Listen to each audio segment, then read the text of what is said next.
Om Shanti, VCD number 167, Murli dated 13th September 1965, clarified on 19th January 2005.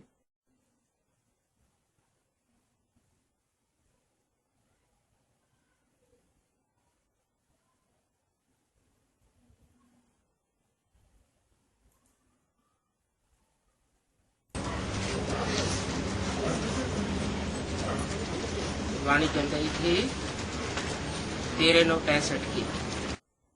The Vani dated 13/9/65 was in progress. पहले page के मध्य में बात चल रही थी, बाप आत्माओं को बैठ समझाते हैं।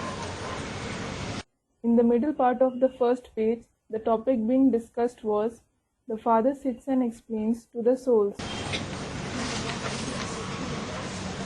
आत्माओं को बैठ समझाते हैं, He sits and explains to the souls.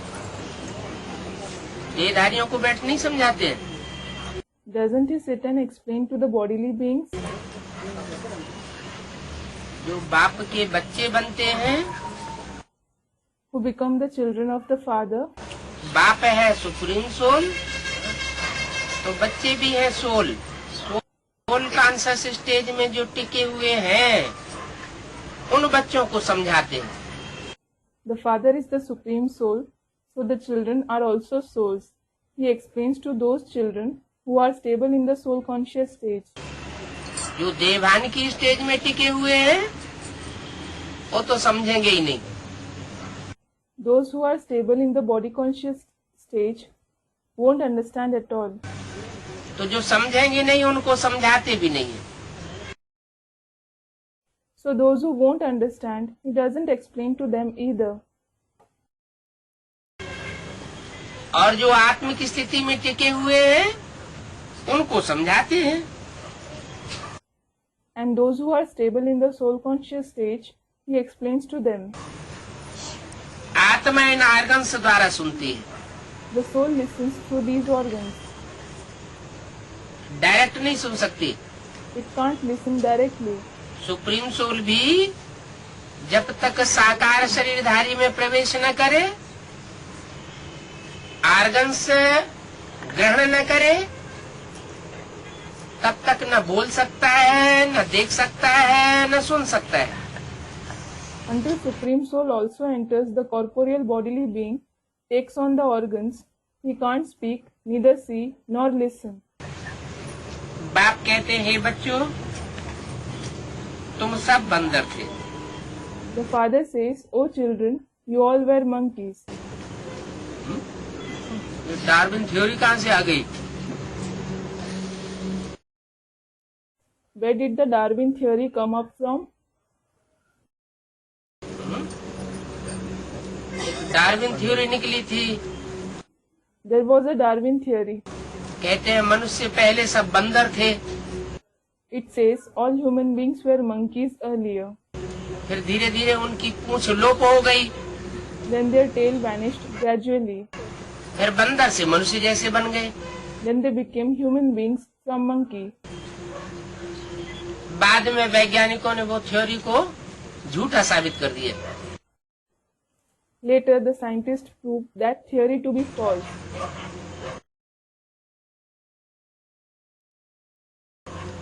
अभी बाबा फिर सच्चा साबित कर रहे हैं Now Baba is proving it to be true again. कि बच्चे तुम सब बंदर थे। Children, you all were monkeys. इस समय तुम बंदर से मंदिर लायक बन रहे हो। Now you are becoming worthy of temple from being a monkey.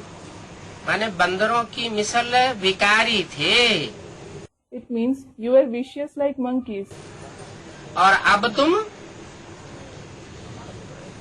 मंदिर में पूजा करने योग्य देवता बन रहे हो। And now you are becoming deities worthy of being worshipped in the temple. तुम बंदरों द्वारा जो कुछ सुनते हो, उन सब को भूल जाना है। Whatever you listen from the monkeys, you have to forget all that. बंदरों द्वारा सुनते हैं हम। You listen from the monkeys. माना भक्ति मार्ग में जो कुछ हम सुनते आए वो विकारी मनुष्य ही हमको सुनाते आए। It means whatever you have been listening in the path of bhakti, those vicious human beings themselves have been narrating to you. जो भी जानवर होते हैं उन जानवरों में बंदर सबसे जास्ती विकारी होता है। Among all the animals, monkey is the most vicious. तो बंदरों का मिसाल मनुष्य के लिए दिया कलयुग के अंत में। जो भी मनुष्य हमें शास्त्र आदि सुनाते रहे वो सब बंदर मिसल। So, human being is compared to monkeys at the end of the Iron Age. All the human beings who have been narrating us the scriptures, etc., are like monkeys. तो जो कुछ उनसे हम सुनते रहे वो सब भूल जाना है। So you have to forget all that you have heard from them. जैसे गीता में अर्जुन को भगवान ने कहा, ये अर्जुन जो कुछ पढ़ा लिखा है वो सब भूल जा। Just like God said to Arjun in the Gita, O Arjun, forget all that you have studied. कोरा कागज बन जा। Become a blank paper. कोरा कागज बन के रहेगा तो मैं तेरे को जो कुछ सुनाऊंगा वो अच्छी तरह बुद्धि में छप जाएगा। If you remain a blank paper, whatever I narrate to you will be imprinted on your intellect nicely. जैसे लिखे हुए कागज पर कोई लिख दे तो स्पष्ट नहीं रहेगा। Just like if someone overwrites on a written paper, it won't be visible clearly.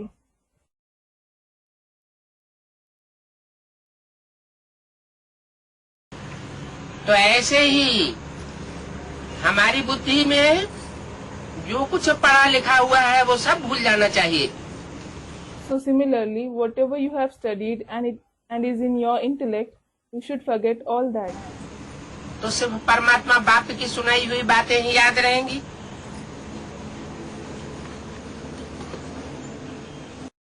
Then you will only remember what the Supreme Soul Father has narrated. 5 विकार सबसे जास्ती बंदर में होते हैं। Monkeys have the 5 vices the most. और बंदरों की पूजा जरूर कौन करेंगे? And certainly, who will worship the monkeys? जो बंदर होंगे वो ही पूजा करेंगे। Those who are monkeys themselves will worship them. हमको पढ़ाई पढ़ाने वाला बंदरों को मंदिर लायक बनाने वाला है। The one who teaches you is the one who makes the monkeys worthy of temple. तो हम किसकी मान्यता देंगे? So whom will you accept? हम तो उसी की मान्यता देंगे जो देवता बनाकर जाता है। You will accept only the one who goes after making you into deities. देवता से भी ऊंची स्टेज बनाकर जाता है, भगवान आकर के भगवान भगवती बनाता है। He goes after making your stage higher than even the deities. God comes and makes God and Goddess.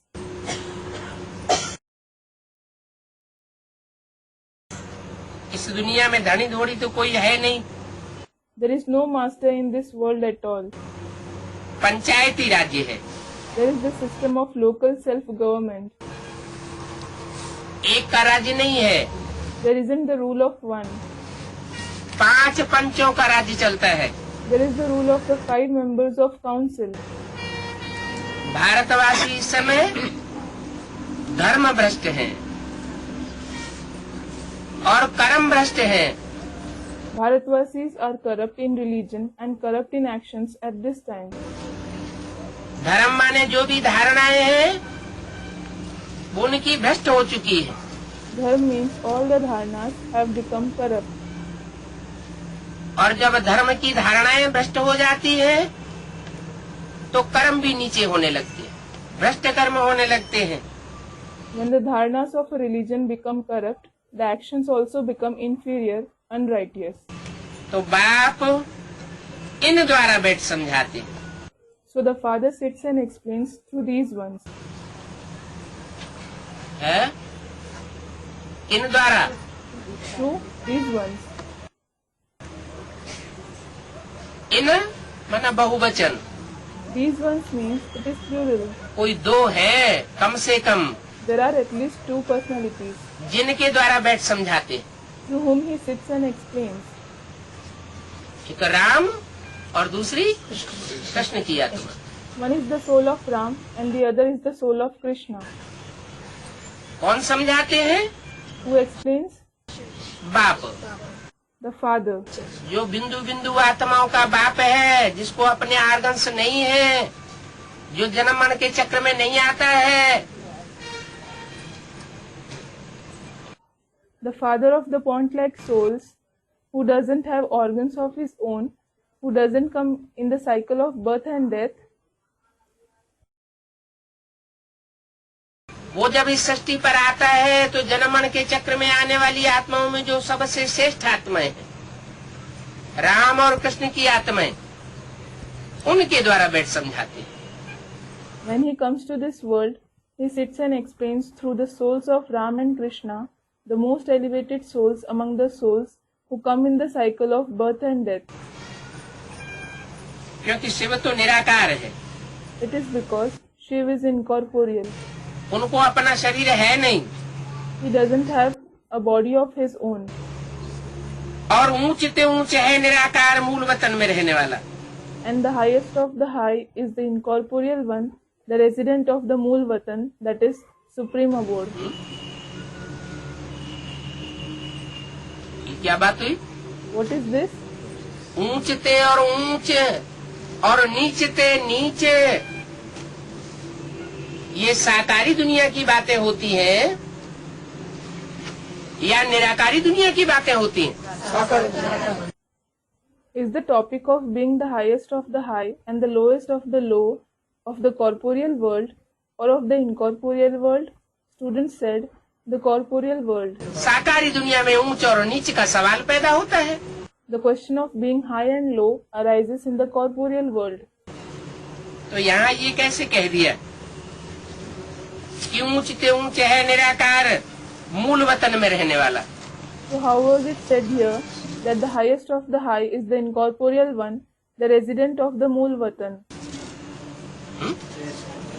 मूल वतन में तो ऊंच नीच का सवाल ही नहीं है।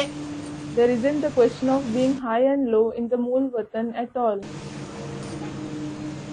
चलो बेसिक नॉलेज में जो चित्र दिखाई दिया है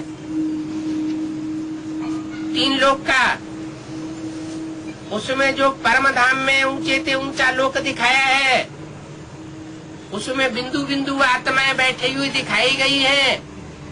कोई नीचे है, कोई ऊपर है। तो क्या वो मूल वतन की बातें हैं? All right, the picture of the three abodes that is shown in the basic knowledge, in it, the highest of the high abode that is depicted in the supreme abode, the point-like souls are shown sitting there. Some are below and some are above. So is it about the Mool Vatan? मूल वतन की बातें नहीं है। It isn't about the Mool Vatan. इस साकार सृष्टि के लिए ही बोला हुआ है मुरली में। It has been said for this corporeal world itself in the Murli. तुम बच्चे परम धाम को, मूल वतन को इस सृष्टि पर उतार लेंगे। You children will bring down the supreme abode, the Mool Vatan, to this world. इसका मतलब ये हुआ कि साकार शरीर होते हुए भी हम बच्चों की ऐसी स्टेज बन जाएगी। This means, despite having the corporeal body, you children will attain such a stage, ऐसी निराकारी स्टेज बनेगी, बीज रूपी स्टेज बनेगी, निसंकल्पी स्टेज बनेगी। you will attain such an incorporeal stage, the seed form stage, the thought-free stage, जहाँ हम सब आत्माएं संगठित रूप से बीज रूपी स्टेज में टिकी हुई होंगी। where you all souls will be stabilized in the seed form stage in a collective form. लेकिन जैसे तीन लोग के चित्र में दिखाया है, सभी बिंदु बिंदु आत्माएं अपनी नंबरवार ऊंची और नीची स्टेज में बैठी हुई दिखाई गई है। तो ऐसे ही जैसा जिसका बुद्धि का स्तर होगा उस स्टेज में वो आत्मा टिकी हुई दिखाई देगी। But just like it is shown in the picture of the three abodes, that all point-like souls are shown sitting number-wise in the higher and lower stage. Similarly, as is the level of someone's intellect, that soul will be seen to be stabilized in that stage. उस निराकारी दुनिया में हम आत्माएं रहती हैं। You souls reside in that incorporeal world. निराकारी दुनिया से हम निराकार आत्माएं यहाँ आकर के शरीर धारण करती हैं और साकारी बनती हैं। You incorporeal souls descend from the incorporeal world, take on a body and become corporeal. माने साकारी स्टेज में आती हैं। It means you come in the corporeal stage. पहले निराकारी बनेंगे, बाद में साकारी सृष्टि पर आकर के स्वर्ग में हम अपना राज्य भाग लेंगे। First you will become incorporeal. Later, after coming to this corporeal world, you will take your share of kingship in heaven. तो हम ठहरे जीवात्मा। So you are a living soul. जब शरीर धारण करते हैं तो जीवात्मा, When you take on a body, you are living souls. और जब शरीर की विस्मृति हो जाती है, देह और देह के संबंध भूल जाते हैं, तो हम है निराकारी आत्मा। When you forget the body and the bodily relationships, you are an incorporeal soul. निराकार आत्मा ने फिर ये साकारी रूप धरा है। The incorporeal soul has taken on this corporeal form. आत्मा अविनाशी और शरीर विनाशी। The soul is imperishable and the body is perishable. इस बात को तो सारी दुनिया जानती है The entire world does know this fact, कि भगवान निराकार है। that God is incorporeal. वो इनकारनेट करते हैं। He reincarnates. इनकारनेशन होता है, He incarnates. प्रवेश करते हैं। He enters. शिव जयंती भी गाई जाती है। Shiv Jayanti is also famous. जरूर वो निराकार साकार में आया है। Certainly that incorporeal one has come in a corporeal one. और आया है तो कुछ करने के लिए आया होगा, कि बिना कुछ करे वापस चला जाता है। And if he has come, he must have come to do something, or does he go back without doing anything? और आएगा तो ऐसा करके जाएगा जो दुनिया में कोई और ने न किया हो। And when he comes, he will go after doing something which no one else in the world would have done. Ibrahim, Buddha, Christ, Guru Nanak भी आते हैं। Ibrahim, Buddha, Christ, Guru Nanak also come. आते हैं, अपने धर्म की स्थापना करके चले जाते हैं। They come, establish their religion and go back. पुरानी दुनिया जो की त्यों बनी रहती है। The old world remains as it is. नई दुनिया नहीं बन पाती। The new world isn't established. और ही पुरानी दुनिया जास्ती पुरानी तमो प्रधान बनती जाती है। The old world keeps becoming old and tamopradhan all the more. तो उन धर्म पिताओं को गॉड फादर के रूप में कोई याद नहीं करता। So no one remembers those religious fathers in the form of God the Father. God father ऊंचे ऊंचे एक परम पिता परमात्मा ही सब धर्मों में गाया हुआ है। God the Father, the highest of the high, Supreme Father, Supreme Soul alone, is praised in all the religions. तो जरूर कोई ऊंचे से ऊंचा कार्य करके जाता है। So he certainly performs some highest of the high task and goes. और वो ऊंचा कार्य है, And that highest task is पुरानी पतित दुनिया को पावन दुनिया बना करके जाता है। he transforms the old impure world into a pure world and goes. कलयुगी दुनिया को सतयुगी दुनिया बना के जाता है। He transforms the Iron Age world into the Golden Age world and goes back. झूठ खंड को मिटाकर सच खंड की स्थापना करके जाता है। He destroys the land of falsity and establishes the land of truth and goes. इसलिए बोला कि जरूर वो साकार में आया है कुछ करने के लिए। This is why it was said, He has certainly come in the corporeal one to do something. तो क्या ब्रह्मा तन में आया और बिना नई दुनिया स्थापन किए चला गया? So did he come in the body of Brahma and go back without establishing the new world? जैसे और धर्म पिताएं आते हैं और कोई शरीरधारी में प्रवेश करते हैं और धर्म स्थापन करके चले जाते हैं। Just like the other religious fathers come, enter some bodily being and go after establishing the religion. तो ब्रह्मा के तन में वो किस लिए आया? So why did he come in the body of Brahma? ब्राह्मण धर्म की स्थापना करने के लिए आया।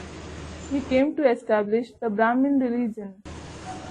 बाकी ये नहीं कि ब्रह्मा के द्वारा वो पुरानी दुनिया का विनाश भी कर देता है। As for the rest, it isn't that he also destroys the old world through Brahma. नहीं, No. जो कठिन काम है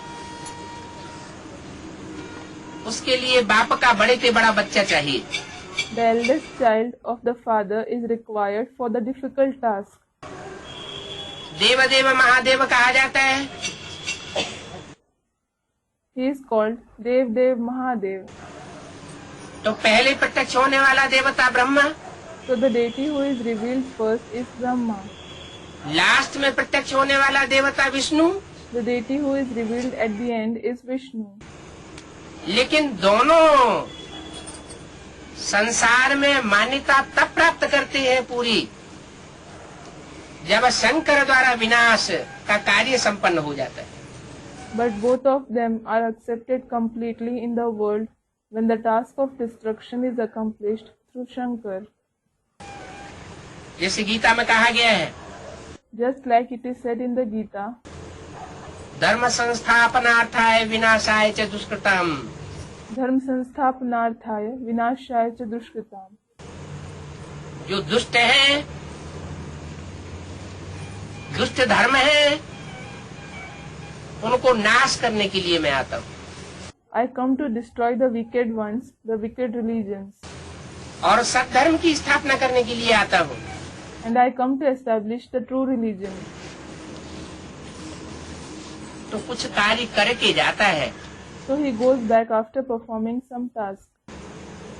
ऐसे नहीं मान लेना चाहिए कि परमात्मा बाप ब्रह्मा के तन में आया और वाणी चला करके चला गया।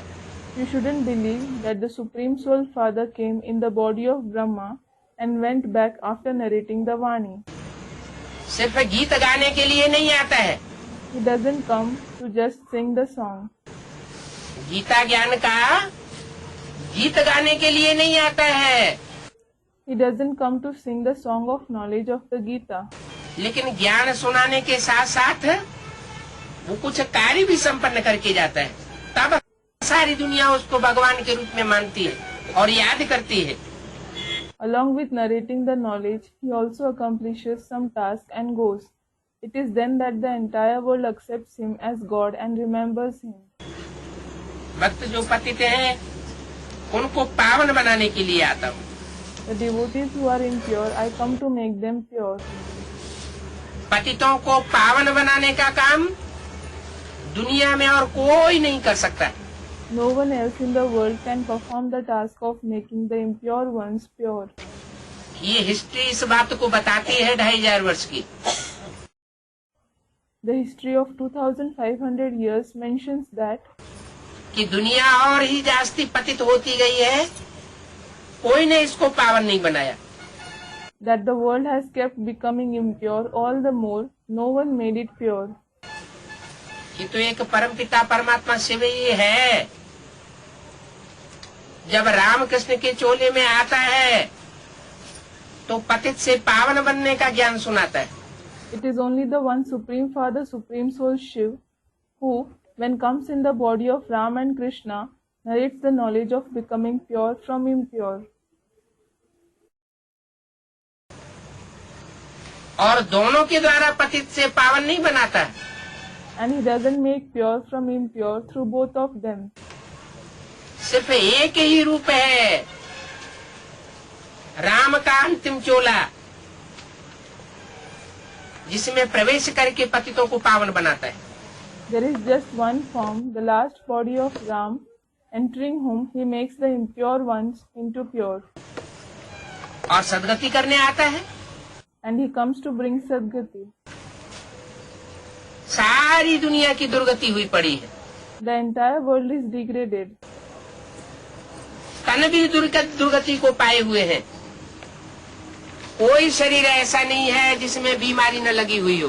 The bodies have also degraded. There isn't any body which isn't affected by diseases. सब अपने तन के 5 तत्वों से परेशान हैं। All are troubled by the 5 elements of their body. दुनिया में डॉक्टरों की संख्या बढ़ती जाती है। The number of doctors keep increasing in the world. Hospitals की संख्या बढ़ती जाती है। The number of hospitals keep increasing. बीमारियों की संख्या बढ़ती जाती है। The number of diseases keep increasing. तो तन किसी का तंदुरुस्त नहीं है। Nobody is healthy. अभी बाप आकर के हमको राजयोग की प्रक्रिया के द्वारा ऐसा संग का रंग लगाते हैं जिससे पतित दृष्टि बदल करके पावन दृष्टि बन जाती है।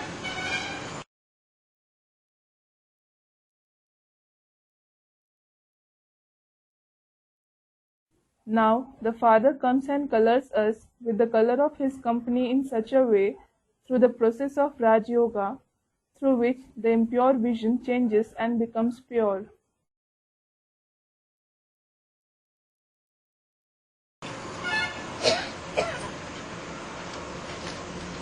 कहते हैं आंख सबसे जास्ती धोखा देती है। They say the eyes deceive the most. दृष्टि ही सबसे जास्ती पतित बनती है और दृष्टि ही सबसे जास्ती पावन बनती है। The vision becomes impure the most, and the vision itself becomes pure the most. दृष्टि का सुधार हो जाए तो सब कुछ सुधार हो जाए। If the vision is reformed, everything will be reformed. तो परमात्मा बाप भी सृष्टि पाया करके पहले दृष्टि से सृष्टि सुधारते। So the Supreme Soul Father also comes to this world and reforms the world through vision first. ऐसे नहीं कि और कर्मेंद्रियों से काम नहीं लेते। It isn't that he doesn't make use of any other karmendriya. जिस तन में प्रवेश करते हैं उस तन की सभी कर्मेंद्रियों से संग का रंग लगता है।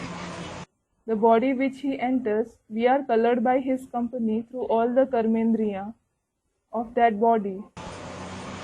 लेकिन दृष्टि से विशेष संग का रंग लगता है। But we are specially colored by his company through the vision. दृष्टि से आकर के परमात्मा सृष्टि को सुधारता है। Supreme Soul comes and transforms the world through vision. पतित दृष्टि वालों को पावन दृष्टि वाला देवता बनाता है। He makes the ones with impure vision into the deities with pure vision. अभी जो सबकी दृष्टि व्यभिचारी बन चुकी है। Now the vision of everyone has become adulterous. अनेक में दृष्टि बढ़ती जाती रहती है। The vision and vibration keep going. The vision and vibration keep going towards many. उस व्यभिचारी दृष्टि वृत्ति को बदल करके अव्यभिचारी बना कर जाता है। He goes after transforming that adulterous vision and vibration and making it pure. देवताएं होते ही हैं अव्यभिचारी। The deities are anyway pure. सतयुग में होते हैं अव्यभिचारी और कलयुग में वही देवताएं जन्म लेते लेते संग के रंग में आते आते व्यभिचारी दृष्टि वृत्ति वाली बन जाती है। They are pure in the golden age, and those very deities, after having births repeatedly and coming in the color of the company repeatedly, become those with adulterous vision and vibration in the iron age.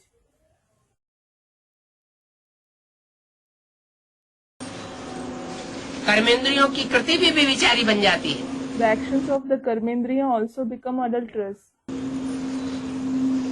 तब परमात्मा बाप को आना पड़ता है। It is then that the Supreme Soul Father has to come. और ये काम करने के लिए कोई में तो आवेंगे ना। And he will certainly enter someone to perform this task, won't he? कोई प्रश्न करे कि राम में ही क्यों आते हैं? If someone asks a question, why does he come only in Ram? शास्त्रों में भी तो लिखा हुआ है सबका सदगति दाता Ram. It is also written in the scriptures, the giver of Sadgati to all is Ram. तो शास्त्रों में जो बातें लिखी हुई है वो कहाँ की यादगार है? संगम युग की यादगार है। So the concepts that are written in the scriptures are the Yadgar of which time? They are the Yadgar of the confluence age. इसलिए बोला है कि राम बाप को कहा जाता है। This is why it is said Ram is called the father. Krishna को बाप कहा जाता है ऐसे तो कहीं बोला नहीं। It isn't said anywhere Krishna is called the father. Krishna का तो बच्चे का रूप शास्त्रों में भी प्रसिद्ध है। The child form of Krishna is also famous in the scriptures. तो राम सदगति दाता गाया हुआ है। So Ram is praised as the giver of Sadgati. गाया हुआ है, लेकिन ये कोई नहीं जानता कि उस राम में वो निराकारी राम शिव प्रवेश करता है तब वो सदगति करता है। He is praised so, but no one knows that when that incorporeal Ram, that is Shiv, enters that Ram, it is then he brings the Sadgati. तो कोई में तो आवेंगे, जिसमें आवेंगे वो है ज्ञान का सागर। So he will do come in someone. The one in whom he comes is the ocean of knowledge. जैसे ज्ञान नदियां होती हैं, सरोवर होते हैं, गड्ढे गड़ीचियां होते हैं, तो ऐसे ही जो सबसे बड़ा ज्ञान का आगार है उसको कहा जाता है ज्ञान सागर। Just like there are the rivers of knowledge, the lakes, the ditches and pits, similarly, the one who is the biggest treasure of knowledge is called the ocean of knowledge. वो ज्ञान के द्वारा आकर के लिबरेट करता है। He comes and liberates you through knowledge. सब आत्माओं को बंधन से छुड़ाता है। He liberates all the souls from bondage. जितना ज्यादा ज्ञान गहरा होगा वो आत्मा उतना ही अपने को जन्म जन्मांतर स्वतंत्र रखेगी। The extent to which someone has deep knowledge, that soul will keep itself independent for many births to that extent. ये स्वतंत्र बनाने की पढ़ाई परमात्मा बाप आकर के पढ़ाते हैं। The Supreme Soul Father comes and teaches this knowledge of becoming independent.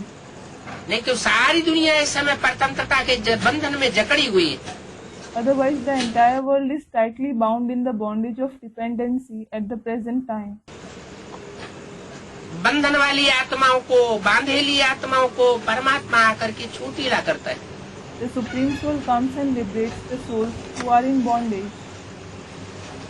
तो दुनिया दो है, There are two worlds. एक निराकारी दुनिया और दूसरी साकारी दुनिया। One is the incorporeal world and the other is the corporeal world. शांति धाम और सुख धाम। The abode of peace and the abode of happiness. यहाँ बहुत साधु संत आदि आकर के कहते हैं कि हमको शांति चाहिए। Here, many sages and saints, etc., come and say, we want peace. परंतु ये शांति धाम तो नहीं है। But this certainly isn't the abode of peace. शांति धाम में शांति मिल सकती है सदाकाल की। Peace forever can be attained in the abode of peace. ये तो दुनिया है अशांति का धाम, This world is the abode of restlessness, दुख धाम। the abode of sorrow. इस दुख धाम में सदाकाल के लिए शांति हो जाए ये तो हो नहीं सकता। It just can't be possible to have peace forever in this abode of sorrow. हाँ, हाथ पांव बांध करके कोई बैठ जाए तो थोड़े समय के लिए शांति का अनुभव कर सकता है, फिर अशांति हो जाएगी। Yes, if someone sits folding his hands and legs, he can experience peace for some time. Then he will become restless again. तो इस दुनिया में शांति कैसे होगी? So how will there be peace in this world? अच्छा, चलो बाप कहते हैं अशरीरी हो, अपन को आत्मा समझ करके बैठो। Acha, all right, the father says, become bodiless and sit considering yourself to be a soul. परंतु ऐसे कब तक बैठे रहेंगे? But how long will you sit in this way? भूख प्यास लगेगी या नहीं लगेगी? Will you feel hungry and thirsty or not? कर्म धारा तो करनी ही पड़ेगी। You certainly have to perform actions. कर्म बगैर तो रह नहीं सकते। You can't stay without actions. निष्कामी तो कोई हो नहीं सकता। No one can be nishkami, that is, one without desires. वो तो एक बाप ही है, सुप्रीम सोल, जो सदा निष्कामी है। It is only the one Supreme Father, Supreme Soul, who is forever nishkami. अकर्ता है, अभोक्ता है। He is akarta, abhokta. आत्मा सब भोगी होती है, चाहे वो देवता बन जाए,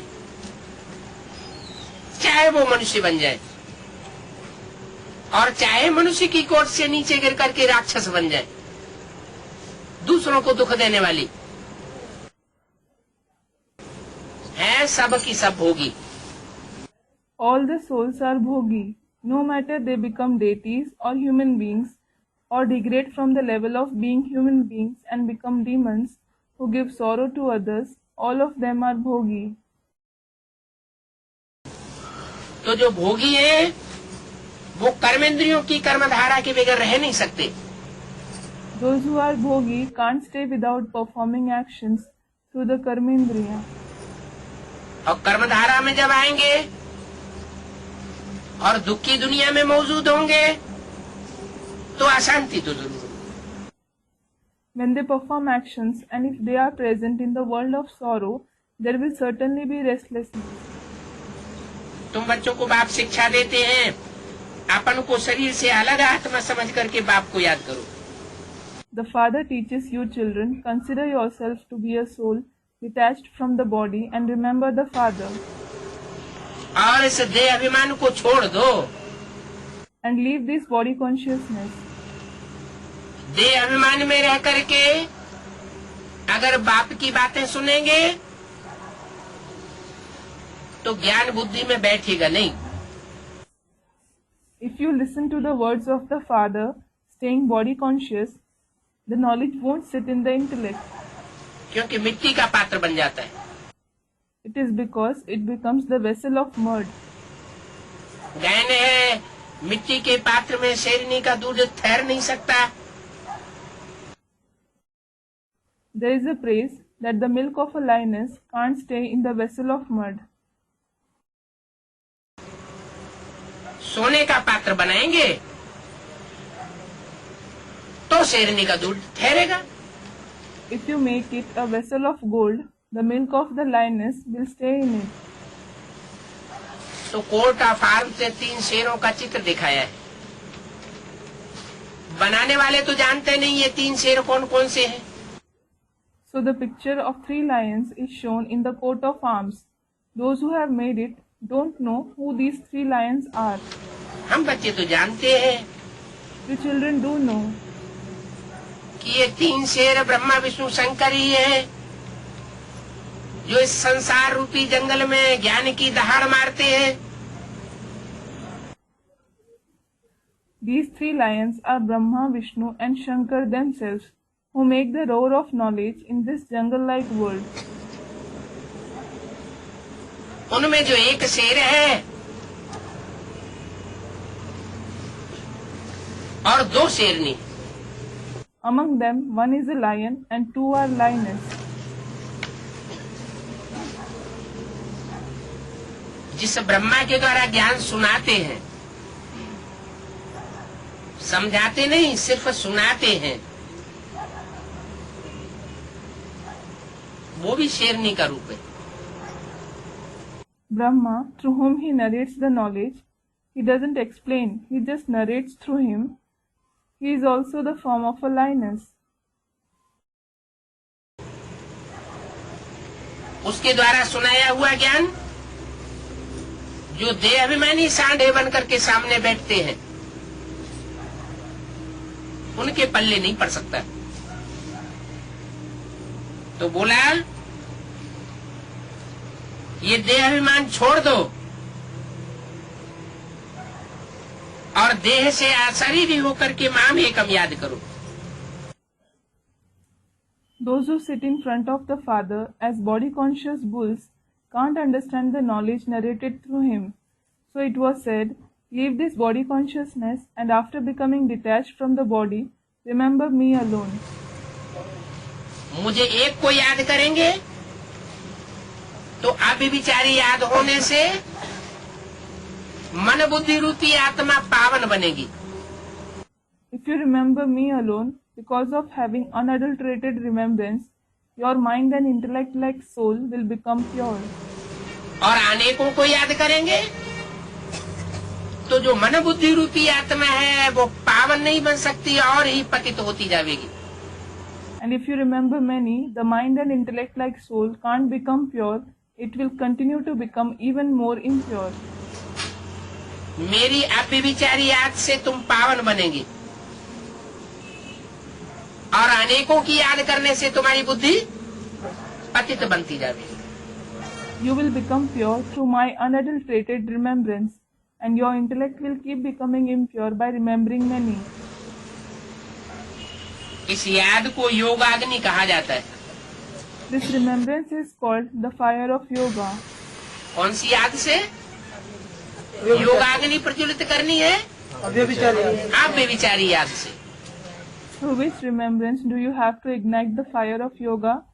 Through the unadulterated remembrance. जैसे सोना होता है तो सोने को जब गलाया जाता है तो धीमी आंच होती है, धीमी अग्नि होती है,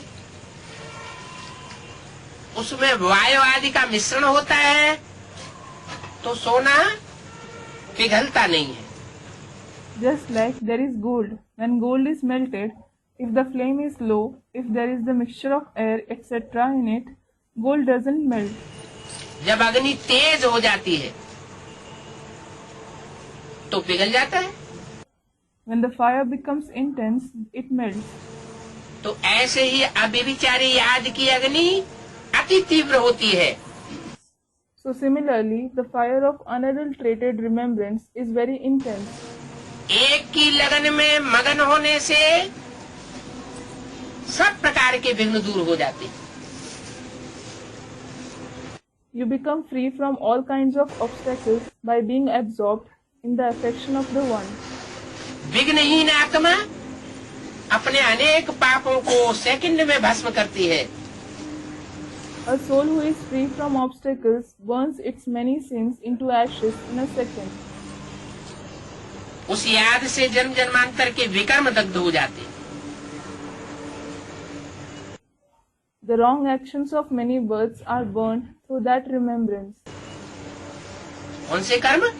Which actions? विमाना विपरीत, जो परमात्मा की श्रीमत है कि ये कर्म करना चाहिए, ये कर्म नहीं करना चाहिए, उस श्रीमत के विपरीत जो भी कर्म हमने 63 जन्म किए हैं, मनुष्य गुरुओं की मत पर, बंदरों की मत पर विकारी कर्म किए हैं, वो सब पाप कर्म भस्म हो जाते हैं। B means opposite. The Srimad of the Supreme Soul is you should perform such actions and you shouldn't perform such actions. Whatever action you have performed opposite to that Srimad on the direction of the human gurus, the vicious actions that you have performed on the direction of the monkeys in the 63 births, all those sinful actions are burned to ashes. आत्माओं को बाप कहते हैं, मुझ निराकार बाप के साथ योग लगाओ। The Father tells the souls, have connection with me, the incorporeal Father. कौन कहते हैं? Who says that? हैं? Student said, the Father Shiv. Shiv बाप को ज्योति बिंदु कहते हैं। ज्योति बिंदु कैसे कहेगा? Does the Father Shiv, the point of light, say that?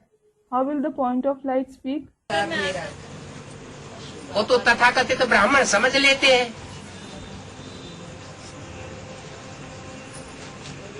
या मुसलमान लोग ऐसे कहते हैं कि अल्लाह मियाँ ने ये फरमाया, अल्लाह मियाँ ने वो फरमाया। Those so-called Brahmins think so, or the Muslims say, Allah Miya ordered this, Allah Miya ordered that. अब अल्लाह मियाँ को तुम निराकार मानते हो, तो क्या परमधाम से फरमाया? Now you consider Allah Miya to be incorporeal, so did he order that from the supreme abode? या उसको अर्श छोड़ करके फर्श पर आना पड़ता है? Or does he have to leave the supreme abode and come on earth? जरूर साकार शरीर में प्रवेश करके फरमाया होगा। He would have certainly ordered that entering a corporeal body. तो वो निराकार ज्योति स्वयं आकर के साकार शरीर में कहती है। So that incorporeal point of light himself comes and says after entering a corporeal body, मुझे निराकार बाप के साथ योग लगाओ। have connection with me, the incorporeal Father. इसका मतलब ये नहीं है कि बिंदु के साथ योग लगाओ। That doesn't mean you should have connection with the point. निराकार का मतलब है जो निराकारी स्टेज बनती है, जिस तन में प्रवेश करता है वो निराकारी स्टेज वाला बन जाता है। Incorporeal one means the one who has an incorporeal stage. The body which he enters becomes the one with an incorporeal stage.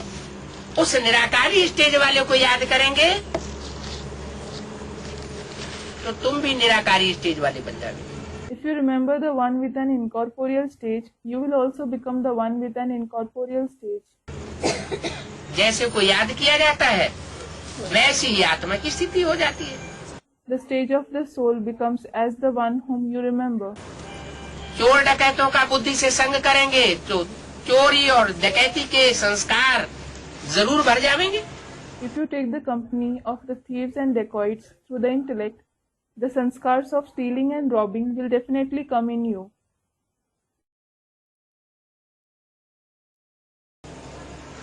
श्रेष्ठ का संग करेंगे तो श्रेष्ठता के संस्कार भर जाएंगे। If you take the company of someone elevated, elevated sanskars will come in you. तो मेरे साथ योग लगाओगे तो जो अनेक जन्मों में खाद पड़ी है, So if you have connection with me, the impurities that have been added in many births, द्वापर में तांबे की खाद पड़ गई, क्रोधियों कामियों का संग हो गया। the impurity of copper was added in the copper age. You had the company of the angry and lustful ones. Ibrahim ने आकर के इस्लाम धर्म स्थापन किया Abraham came and established the Islam. तो इस्लाम धर्म की आत्माएं ढेर की ढेर परमधाम से नीचे आ गई। So numerous souls of the Islam descended from the supreme abode. उनका संग का रंग देवात्माओं को लगने लगा भारत भूमि में।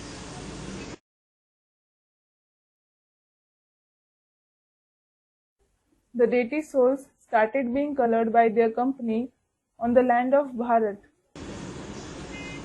इसी तरह कलयुग में ढेर सारे धर्म पिताएं आते हैं और अनेक प्रकार के धर्म स्थापन करते हैं, अनेक प्रकार की मतांतर हो जाती है। In the same way, many religious fathers come in the Iron Age and establish many kinds of religion. There are difference of opinions.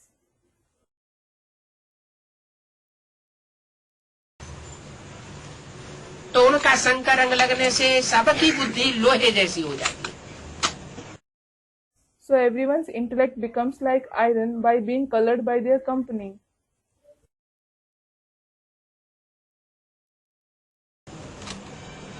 परमात्मा बाप कहते हैं कि मेरी अव्यभिचारी याद में रहेंगे तो सारी खाद निकल जाएगी। जो विकारों की खाद है वो गल जाएगी, जल जाएगी और तुम आत्मा पावन बन जाओगे।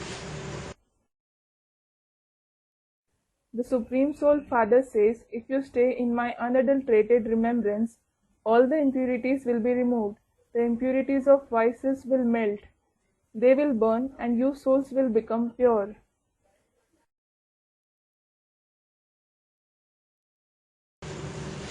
ये पावन बनने की युक्ति है।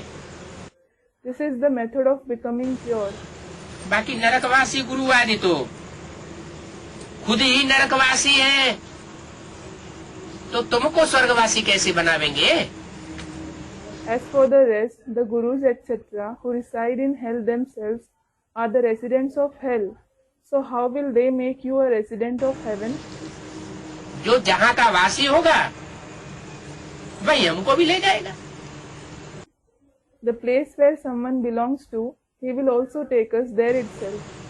तो बाप है निराकारी दुनिया का वासी। So the Father is the resident of the incorporeal world. बच्चों के संग के रंग में आता है तो भी निराकारी स्टेज वाला है। Despite coming in the color of the children's company, he is the one with an incorporeal state.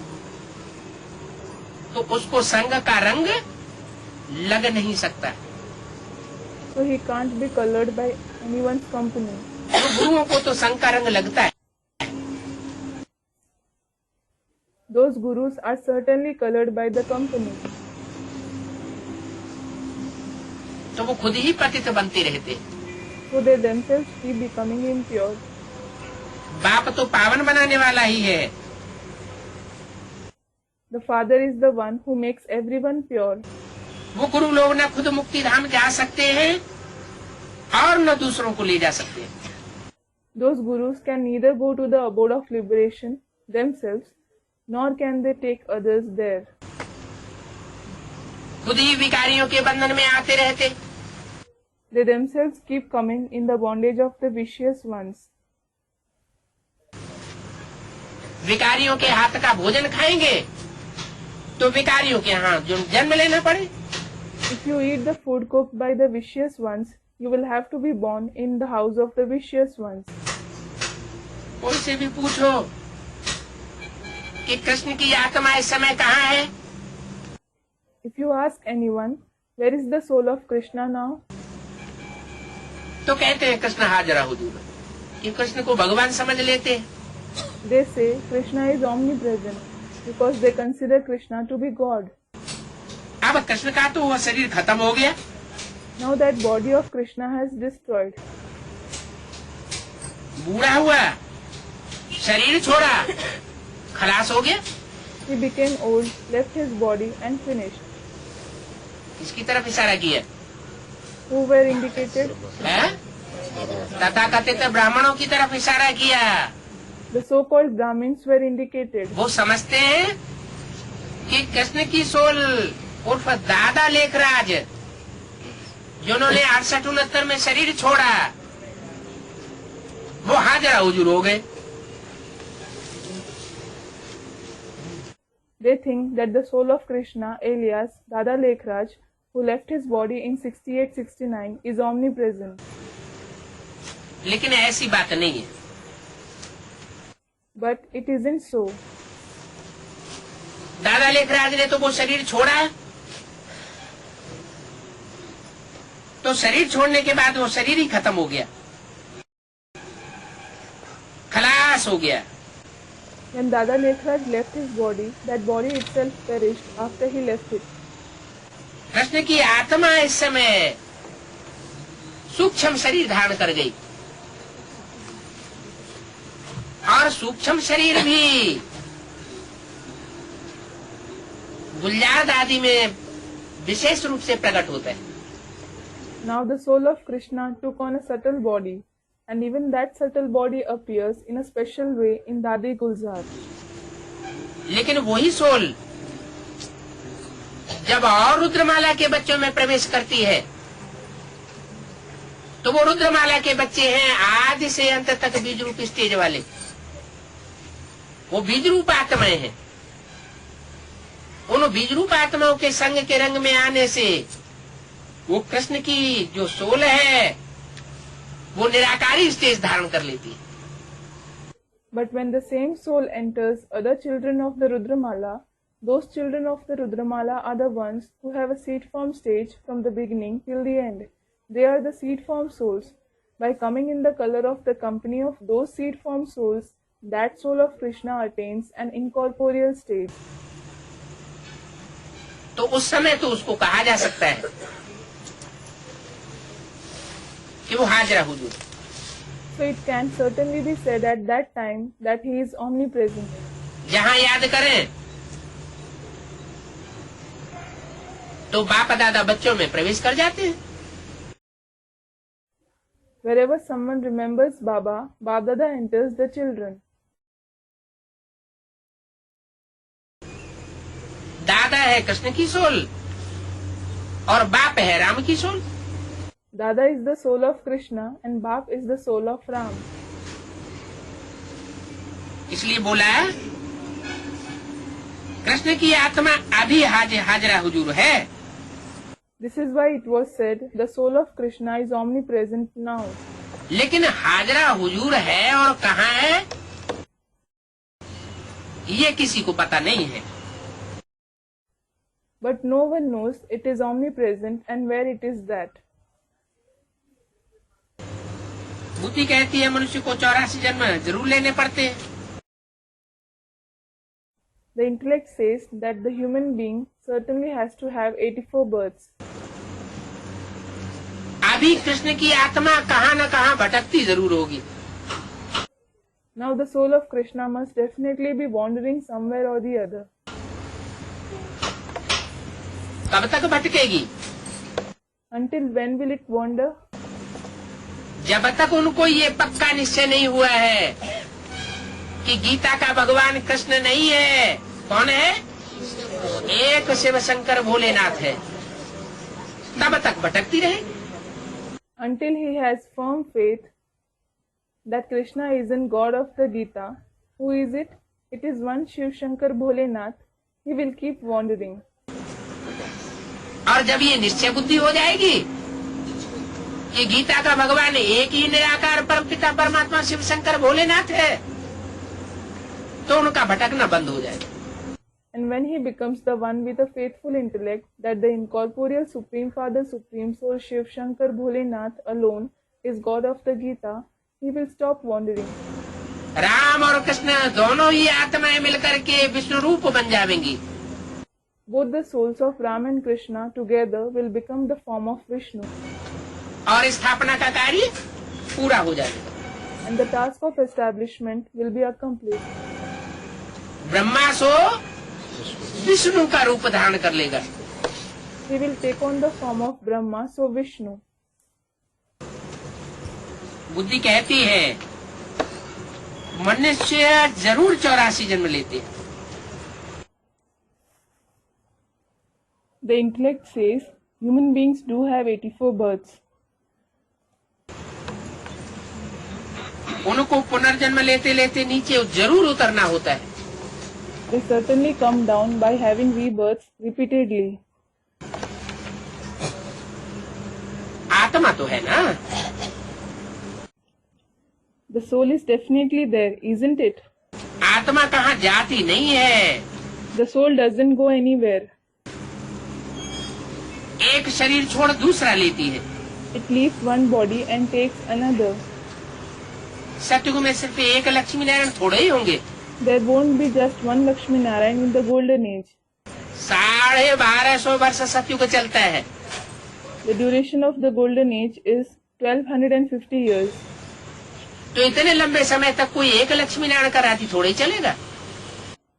So the rule of only one Lakshmi Narayan won't go on for so long. सारी सूर्यवंशी राजधानी थी। The entire capital was of the Suryavanshis. जो पहले लक्ष्मी नारायण होते हैं, नर से direct Narayan बनते हैं, उनकी डायनेस्टी चलती है। The dynasty of the first Lakshmi Narayan, who directly become Narayan from a man, goes on.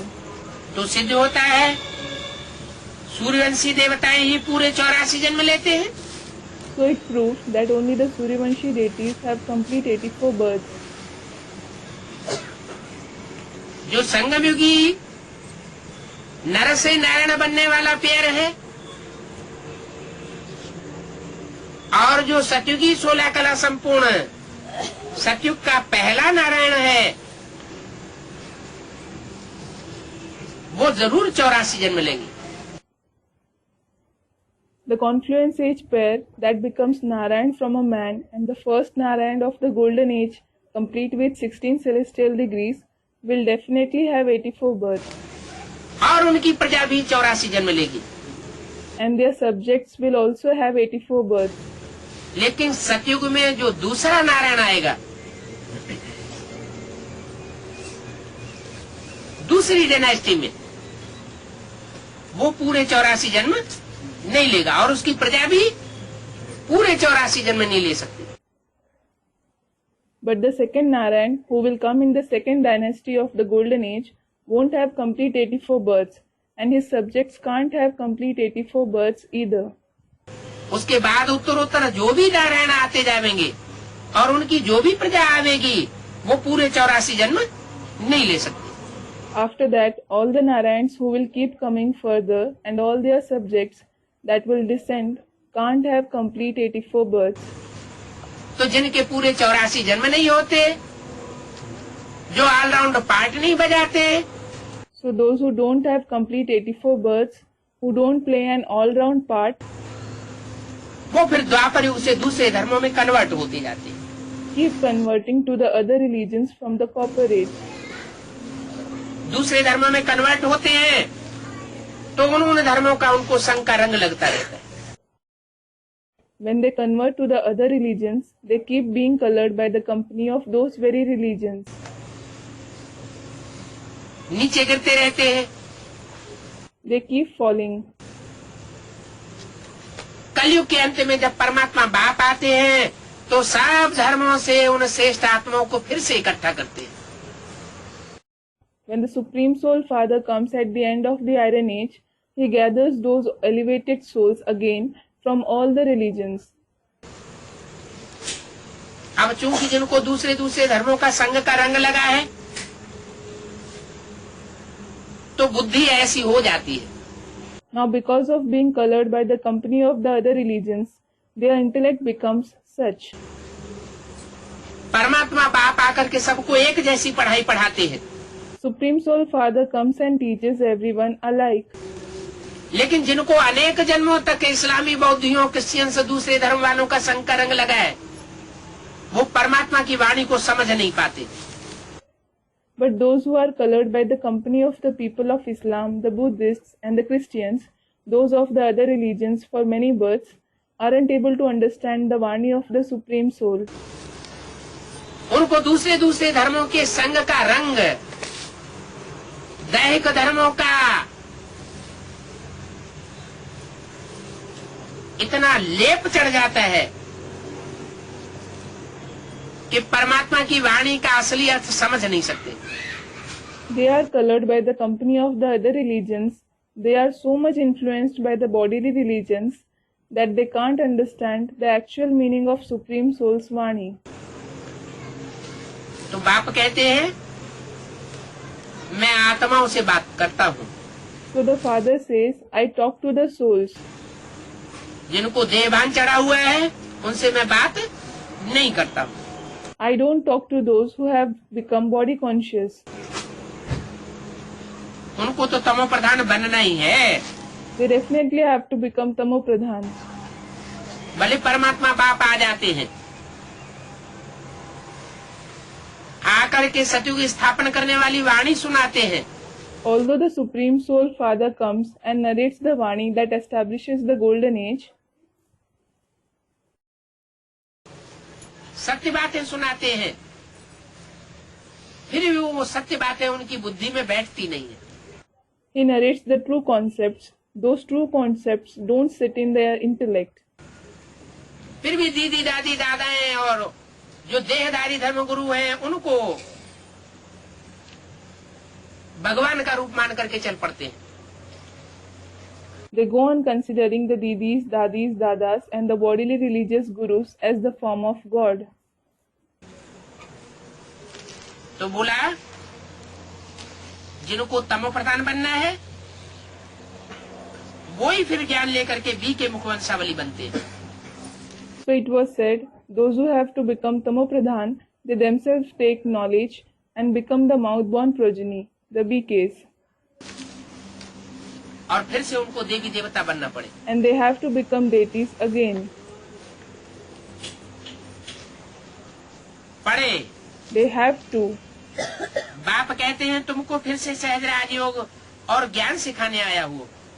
The father says, I have come to teach you easy Rajyog and knowledge again. फिर से सिखाने आया हूँ, मैंने आदि में भी सिखाया था। I have come to teach you again means I had taught you in the beginning as well. और अभी फिर से ये राजयोग सिखा रहा हूँ। And now I am teaching you this Rajyog again. फिर से ये अक्षर कोई कह नहीं सकता। No one can say this word again. ऐसे थोड़े ही कहेंगे तुम फिर से हमारे फॉलोअर आए बने हो। He won't say, you have come and become my followers again. तुम कहते हो 5000 वर्ष पहले मुआफिक फिर से हम फॉलोअर बने, ये तुम कहते हो। You say that you have become his followers again like that of 5,000 years ago. You say that. मैं नहीं कहता हूँ। I don't say that. फिर से का मतलब होता है इसी संगम युगी जन्म में तुमने पहले भी राजयोग सीखा था और अभी फिर से दोबारा सीख रहे हो। Again means you had learnt Rajyog in this very confluence age birth earlier and now you are learning it again.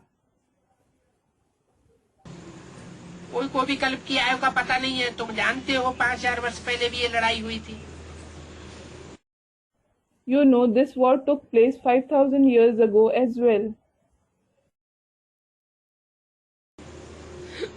जो कुछ सुनाता हूँ आज से 5000 वर्ष पहले हुआ था। Whatever I narrate had happened 5,000 years ago from today. ये बात मैगजीन में भी डाल सकते। You can print that in the magazine as well. 5000 वर्ष पहले ये लड़ाई हुई थी। This war took place 5,000 years ago.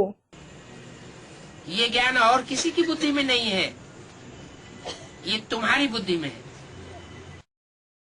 This knowledge isn't in anyone else's intellect. It is in your intellect. तुम साक्षी होकर के देखते हो। You observe everything as a witness. दूसरे धर्म में कन्वर्ट होने वाली आत्माएं साक्षी होकर के नहीं देख सकती। The souls who convert to the other religions can't observe as a witness. बाप कहते हैं मैं फिर से तुमको राजयोग और ज्ञान सिखलाने आया हूँ। The father says, I have come to teach you Rajyog and the knowledge again. तो वो बाप भी है, शिक्षक भी है और गुरु भी है। So that one is the father, the teacher as well as the guru. वो ये नहीं। That one, not this one. कौन? Who? जब ये वाणी चल रही थी तो बोला वो बाप भी है, टीचर भी है, सदगुरु भी है। When this Vani was being narrated, so it was said, that one is the father, the teacher as well as the Sadguru. तो दूर की तरफ इशारा किया। So he indicated someone far. आने वाले भविष्य की तरफ इशारा किया। He indicated the coming future. ये वाणी तो ब्रह्मा के मुख से चलाई गई। This Vani has been narrated through the mouth of Brahma. तो इससे साबित होता है कि ब्रह्मा बाप टीचर सदगुरु का रूप नहीं है। So it proves that Brahma is in the form of the father, the teacher and the Sadguru.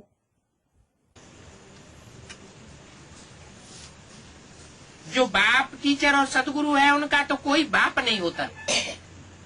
The one who is the father, the teacher, and the Sadguru doesn't have any father. उनको ज्ञान देकर कोई आत्मिक परिचय नहीं करा सकता. No one can give him the introduction of his soul by giving him knowledge. उनको परमात्मा बाप का कोई परिचय नहीं दे सकता, क्योंकि वो तो स्वयं ही बाप है, स्वयं ही टीचर है. No one can give him the introduction of the Supreme Soul Father because he himself is the father, he himself is the teacher. उसको कोई शिक्षा नहीं दे सकता No one can teach him, कि कोई पढ़ाई दे. that someone may teach him. वो सबको पढ़ाने वाला है. He is the one who teaches everyone. वो सुप्रीम टीचर है. He is the supreme teacher. और सतगुरु है. And the Satguru, that is the true Guru. Sikh लोग भी कहते हैं एक सतगुरु अकाल मूर्त, सबका सदगति दाता एक. The Sikhs also say, Ek Sadguru Akal Murt, Sabka Sadgati Data Ek. That is, the one Sadguru is Akal Murt. The giver of true liberation to everyone is one. तो एक है सतगुरु, सत्य माना सच्चा, तो बाकी गुरु क्या हो गए? So there is one Sadguru, Sat means true. So what are all the other Gurus? झूठे हो गए. They are false.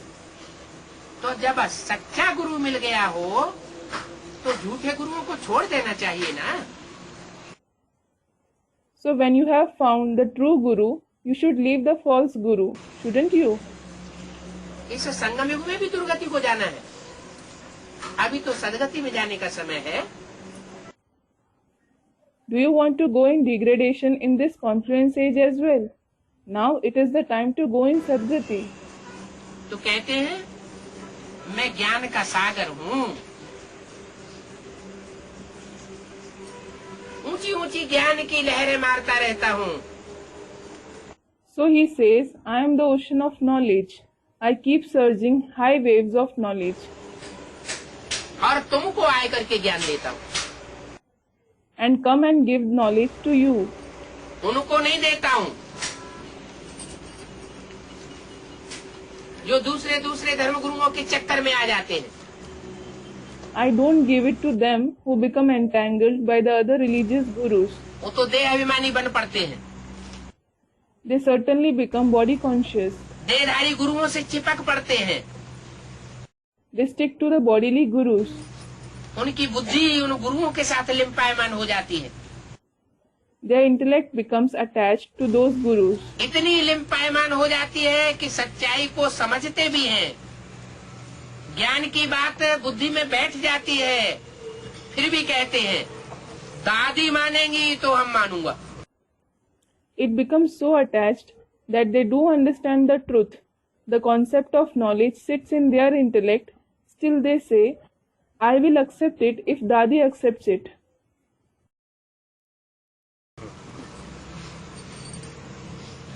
जगदीश भाई कहेंगे तो हम मान लेंगे, भले आपकी बातें सच्ची हैं. I will accept it if Jagdish Bhai says true, although what you say is true. तो इसको साक्षी दृष्टा कहेंगे? नहीं कह सकते. So will they be called a detached observer? They won't. देह में बुद्धि जिसकी लटकी हुई होगी, उसकी बुद्धि में ईश्वरीय ज्ञान नहीं बैठ सकता. The knowledge of God can't sit in the intellect of the one whose intellect is entangled in the body. तो ये ज्ञान मैं तुमको आए करके देता हूँ. तुमको माना? So I come and give this knowledge to you. What does you mean? उनको नहीं देता हूँ, वे मेरे सन्मुख नहीं बैठते. तुमको कहा जाता है जो सन्मुख बैठने वाले होते. I don't give it to them. They don't sit in front of me. You is definitely set for those who sit in front. उनको देता हूँ. I give it to them. ये सारी दुनिया ही पतित है. This entire world itself is impure. इसमें एक भी पावन नहीं. There isn't even one pure soul in it. मैं जिसमें प्रवेश करता हूँ वो भी पावन नहीं है, The one whom I enter isn't pure either, क्योंकि पतित दुनिया में एक भी पावन नहीं होता और पावन दुनिया में एक भी पतित नहीं होता। because there isn't even one pure soul in the impure world, and there isn't even one impure soul in the pure world. बल कितने भी गुफाओं में जाकर के बैठे, एकांत में जाकर के बैठे, परंतु पावन एक भी नहीं है। No matter how much ever they go and sit in the caves, they go and sit in solitude, no one is pure. सब पतित भ्रष्टाचारी हैं, पतित दुनिया में एक भी पावन नहीं होता। All are impure and corrupt. There isn't even one pure soul in the impure world. या एक भी पावन हो नहीं सकता, impossible. There can't be even one pure soul here. It is impossible. सब पतित है। बाप कहते हैं बड़े से बड़ा पाप ये करते हैं जो मुझे परमपिता परमात्मा को सर्वव्यापी कह देते। All are impure. The Father says the greatest sin that they commit is that they call me the Supreme Father, Supreme Soul, omnipresent. कण कण में, कुत्ते में, बिल्ले में कह देते। They say I am present in every particles, in dogs and cats.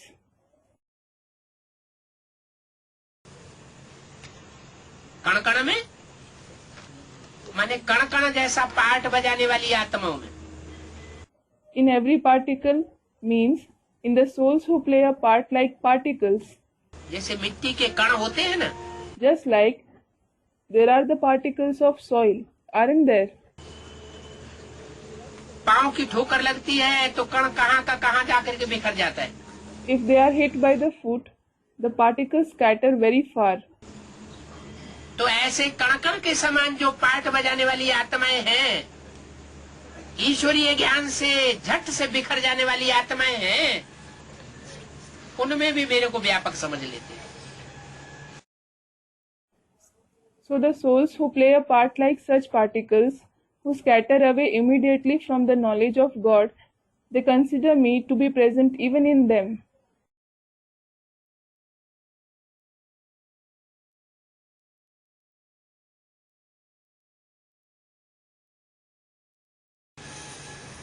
पत्थर में व्यापक समझ लेते हैं, जो पत्थर बुद्धि बन चुके हैं।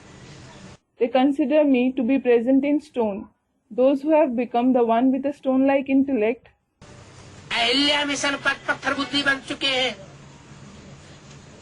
उनको कितना भी ज्ञान सुनाए, कितना भी समझाएं कि कोई विकारी को परमात्मा की सभा में नहीं लाना चाहिए, वो एक कान से सुनते हैं और दूसरे कान से निकाल देते हैं।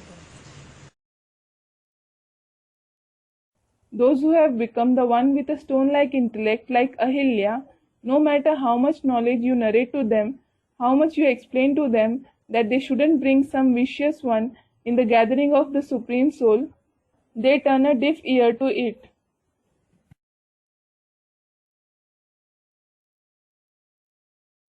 फिर भी जिनसे उनका बुद्धि का योग लगा हुआ है, जिनके साथ उनकी बुद्धि चिपकी हुई पड़ी है, उनको जरूर खींच करके ले आवेंगे और बाप की अवहेलना करेंगे। Even then, those with whom their intellect is connected, those with whom their intellect is stuck, they will certainly bring them forcibly and disregard the Father. तो बाप कहते हैं ऐसे विकारियों को जो मेरे सामने ला करके बैठा देते हैं, वो पत्थर बुद्धि बन जाते हैं। So the Father says, those who bring such vicious persons and sit them in front of me become those with a stone-like intellect. उनका नाम क्या दिया शास्त्रों में? What are they named in the scriptures? Ahilya, अहि माने सांप, कामी क्रोधी लोभी मोही अहंकारी सांप हैं। जानते हैं कि ये सांप हैं, विष उगलने वाले हैं, ग्लानि का विष उगलेंगे, परमात्मा की भी ग्लानि करने से नहीं चूकते।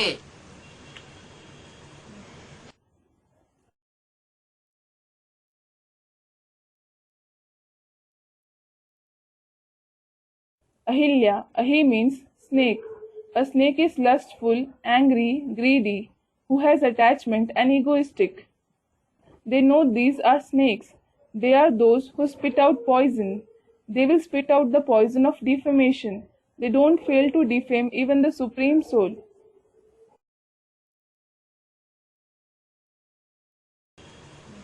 उन विषधरों को ला करके सभा में बैठाए देते।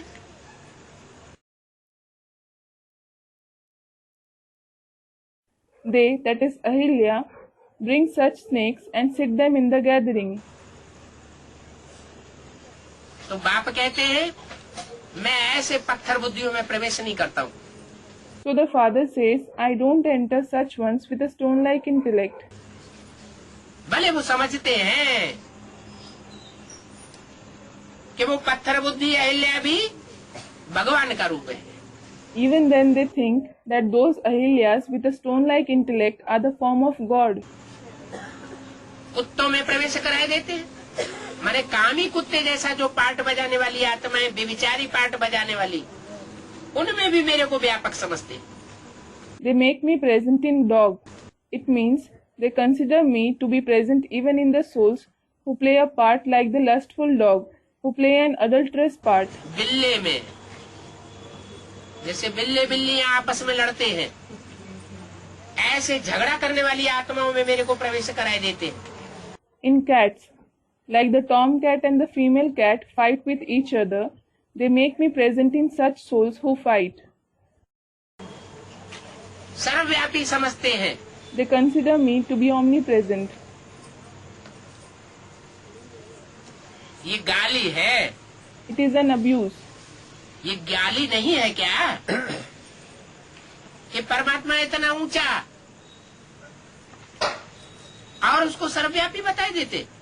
Isn't it an abuse that the Supreme Soul is so high and they call him omnipresent?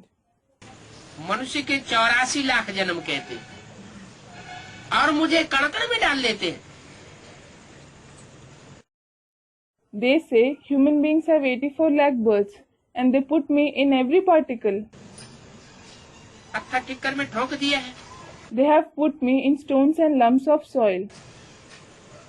इन जैसा महान पापात्मा कोई नहीं होता। There is no extremely sinful soul like them. इसलिए बाप कहते हैं कि ये बात तुम बच्चों की बुद्धि में नहीं रहना चाहिए कि परमात्मा सर्वव्यापी है। This is why the Father says, this shouldn't be in the intellect of you children, that Supreme Soul is omnipresent. क्या रहना चाहिए तुम्हारी बुद्धि में? What should be in your intellect? कि परमात्मा बाप एक व्यापी है। The Supreme Soul Father is present in one. हम एक की मत पर चलेंगे, हम अनेकों की मत पर चलने वाले नहीं हैं। We will follow the direction of the one. We aren't going to follow the directions of many. इसलिए बाप कहते हैं इन साधुओं का भी उद्धार करने के लिए मैं आता हूँ। इन सबको भूल जाओ और सिर्फ माँ में एकम याद करो।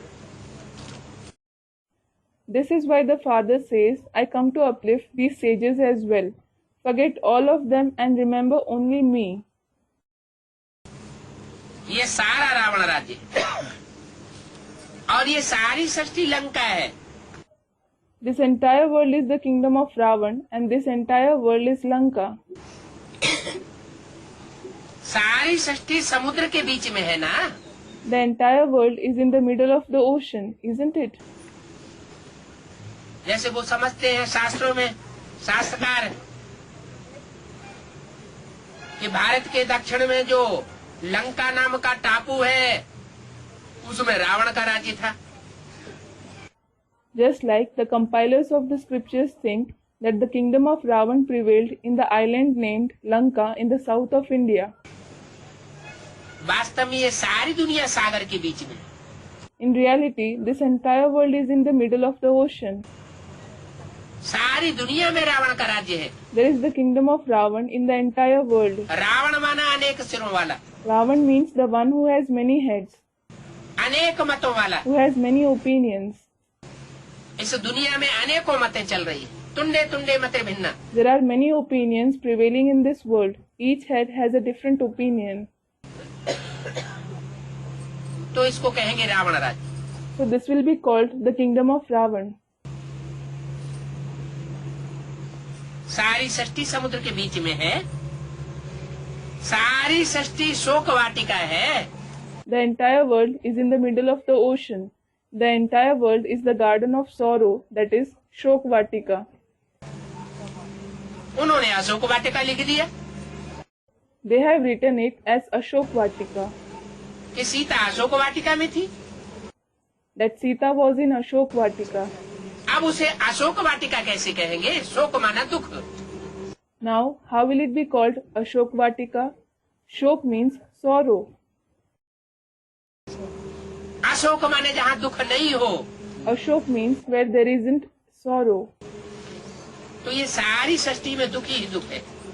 So there is sorrow and only sorrow in this entire world. सतयुग में है राम राज्य। There is the kingdom of Ram in the golden age. क्या कहा? What was said? सतयुग में नारायण का राज्य होता है या राम राज्य होता है? राम राज्य होता है, नारायण का राज्य नहीं होता। नारायण का राज्य होता है। फिर ये क्यों कह दिया कि सतयुग में होता है राम राज्य? Is there the kingdom of Narayan or the kingdom of Ram in the golden age? There is the kingdom of Ram. Isn't there the kingdom of Narayan? Student said, the kingdom of Narayan.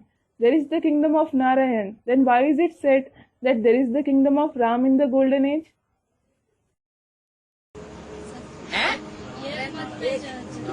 क्योंकि राम के अंतिम चोले में ही वो निराकार शिव आकर के राम राज्य की स्थापना करते हैं, नारायण के राज्य की स्थापना करते हैं। Because the incorporeal Shiv enters the very last body of Ram and establishes the kingdom of Ram, the kingdom of Narayan. तो जिसके द्वारा जो राज्य स्थापन किया जाता है उसी का नाम चलता है।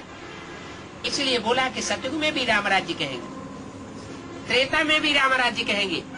So the name of the one through whom a kingdom is established goes on. This is why it is said the kingdom of Ram will be said to be in the golden age as well as the silver age. द्वापर में रावण राज्य हो जाता है, उसका नाम ही है द्वापुर। दो दो पुर, दो दो राज्य हो जाते हैं, दो दो धर्म हो जाते हैं, दो दो मतें हो जाती हैं, दो दो भाषाएं हो जाती हैं, तो आपस में मुड़कोटौल होती रहती है, झगड़ते रहते हैं। There is the kingdom of Ravan in the copper age. Its name itself is Dwapar. There are 2 cities, 2 kingdoms, 2 religions, 2 opinions, 2 languages. So there are disputes among each other and they keep fighting. तो राम राज्य में शोक आदि की बात नहीं है, वहाँ अकाले मौत नहीं होती है, और यहाँ तो अकाले मौत हो जाती है।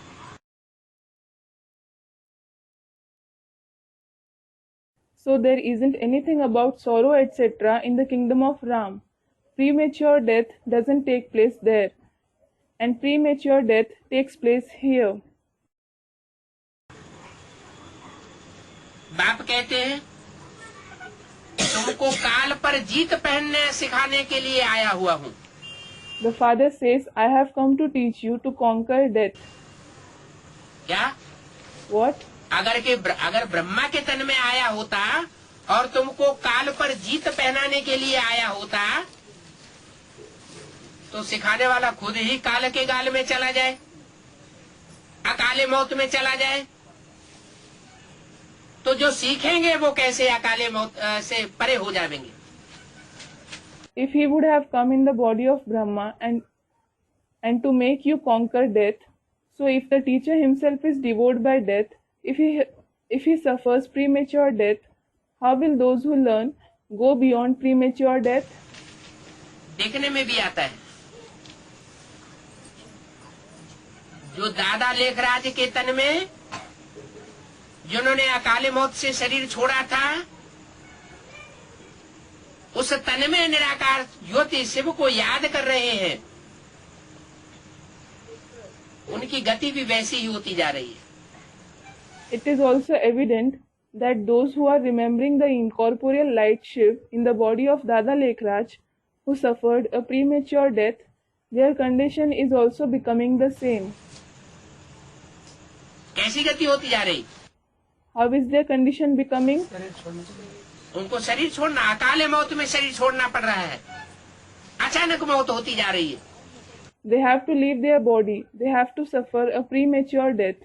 They are having sudden death. बाप कहते हैं मैं तो तुमको ऐसा योग सिखाता हूँ जिससे तुम्हारा हार्ट फेल हो ही नहीं सकता। The father says, I teach you such a yoga through which your heart can't fail at all. Heart और ही मजबूत हो जाता है। Your heart becomes strong all the more. तो तुमको काल पर जीत पहनाने आया हूँ। ये नरक है, एक दो को मारते काटते रहते। So I have come to make you conquer death. This is hell. People keep killing and slaughtering each other.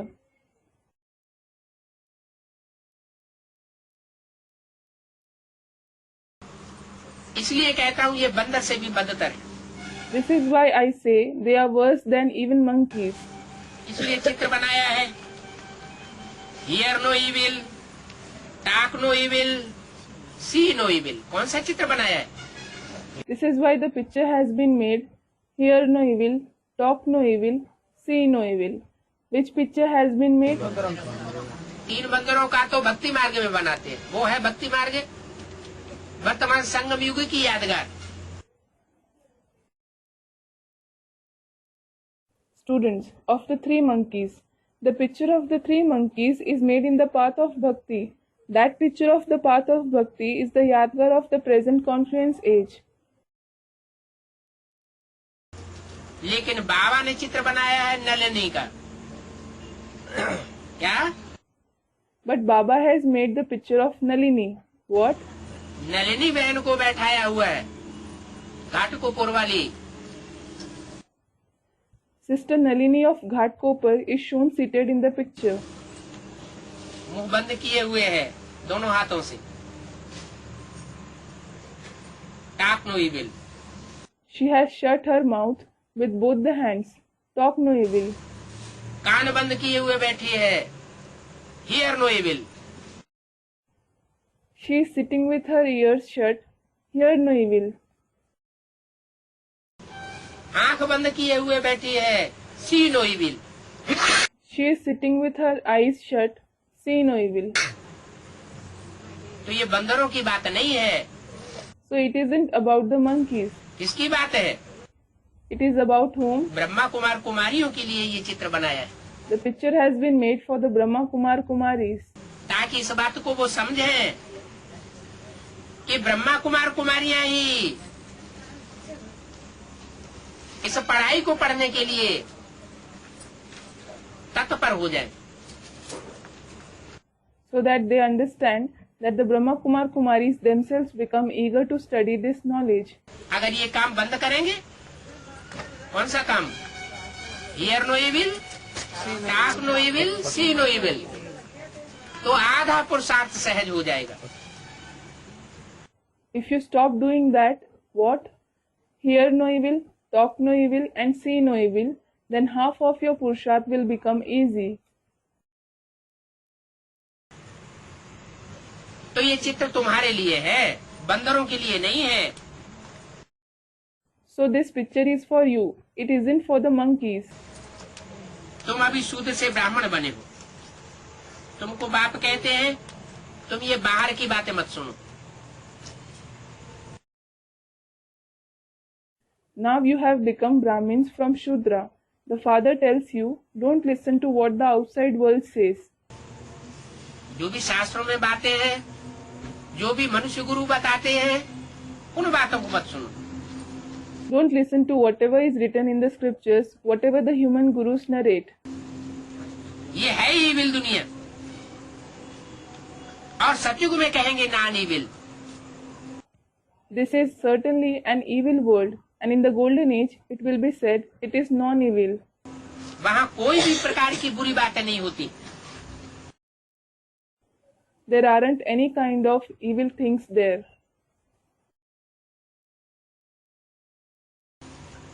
साधु संत जो भी तुमको सुनाते हैं ईश्वर सर्वव्यापी है, ये सर्वव्यापी वाली बात कब नहीं सुनना चाहिए?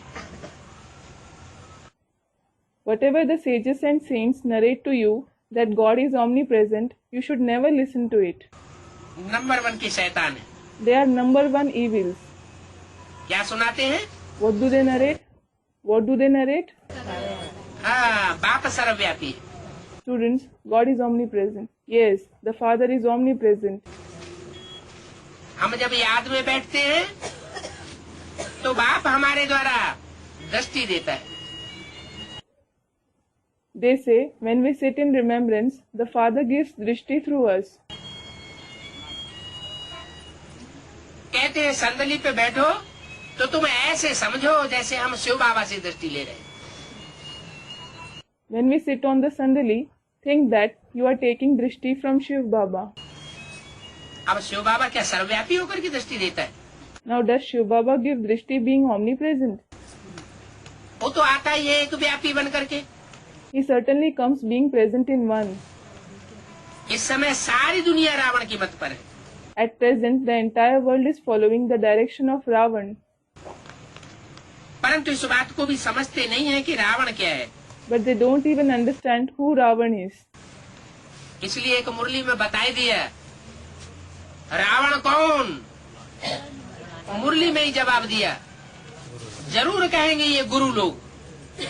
This is why it has been asked in the Murli, who is Ravan? It has been answered in the Murli itself. It will certainly be said it is these gurus. जो अनेक प्रकार की मतें देने वाले ये गुरु लोग हैं, वही रावण की 10 शीश है। These gurus who give different kinds of directions themselves are the 10 heads of Ravan.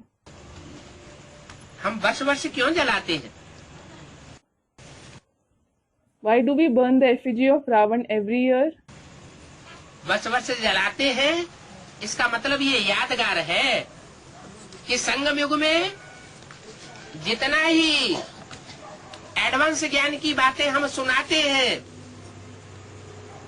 वो रावण जलता तो है, लेकिन अगले वर्ष और ही भक्ति मार्ग का ढेर सारा आडंबर लेकर के बड़ा रूप धारण कर लेता है। We burn it every year means it is a yadgar that the more we narrate the advanced knowledge in the confluence age, that Ravan does burn to that extent, but it assumes a bigger form with a lot of ostentation of the path of bhakti the next year.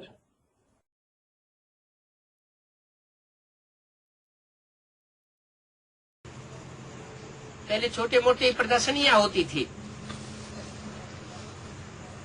प्रदर्शन करना ज्ञान का, योग का। Earlier, they used to organize small exhibitions to exhibit knowledge and yoga. बाप कहते तुम तो गुप्त पांडव हो, तुम्हें अपने ज्ञान योग का प्रदर्शन करने की दरकार नहीं, तुम्हारा गुप्त राजयोग है। The father says, you are definitely hidden Pandavas. You don't need to exhibit your knowledge and yoga. Your Raj Yoga is hidden. उन्होंने फिर प्रदर्शनी निकाल दी। They organized exhibitions. इस बात को एडवांस पार्टी के द्वारा प्रत्यक्ष कर दिया गया, तो थोड़ा जलन हुई। This was revealed through the advance party, so there was some inflammation. Ravan जला, Ravan burned. फिर अगली वर्ष उन्होंने मेले वाला खड़े निकाल दिए। Then they organized fairs and exhibitions again the next year. और ही बड़ा रूप धारण कर लिया। He assumed a bigger form. अभी देखो मेगा प्रोग्राम्स होते रहते हैं। Now look, mega programs are organized. Mega programs में रावण की त्रिमूर्ति के चित्र बनाए गए, बड़े बड़े पोस्टर जो दिल्ली राजधानी में लगाए दिए जाते हैं। The pictures of the Trimurti of Ravan were made in the mega programs, very huge posters that are put up in the capital Delhi. 3 देहधारी धर्मगुरु बैठाए गए ताकि लोग समझें कि परमात्मा बाप आकर के त्रिमूर्ति के द्वारा प्रत्यक्ष होता है। 3 bodily religious gurus are shown sitting so that people understand that the Supreme Soul Father comes and is revealed through the Trimurti. अब बाप कहते हैं see no evil. Now the Father says, see no evil. इन चित्रों को देखने की दरकार नहीं है। There is no need to see these pictures. Om Shanti. Om Shanti. और जो भट्टी करने के बाद भी बाबा से मिल नहीं सके, भट्टी तो की लेकिन वहाँ दिल्ली में या फरुखाबाद कंपिल में या चंडीगढ़ में कहीं भी खेत में कहीं भी बाबा से नहीं मिल सके, वो हाथ उठाओ। And those who haven't been able to meet Baba even after doing bhatti, who have certainly done bhatti but haven't been able to meet Baba in Delhi, Farrukhabad, Kampil, Chandigarh, farm or anywhere, raise your hands.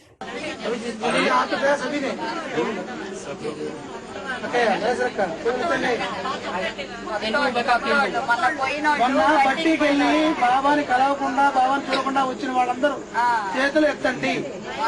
మొన్న వెళ్ళిన వాళ్ళు. अच्छा, इसका मतलब ये हुआ कि आपको अपने घर में बैठ के मिलना था।